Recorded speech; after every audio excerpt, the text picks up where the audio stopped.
పిలుచువాడు నమ్మదగిన దేవుడై ఉన్నాడు. సహవాసమునకు పిలచి స్థిరపరచువాడు.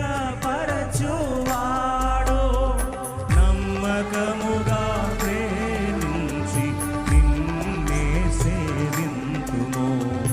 నమ్మకముగా ప్రేమించి నిన్నే సేవింతుము. ఎంతైనా నమ్మదగిన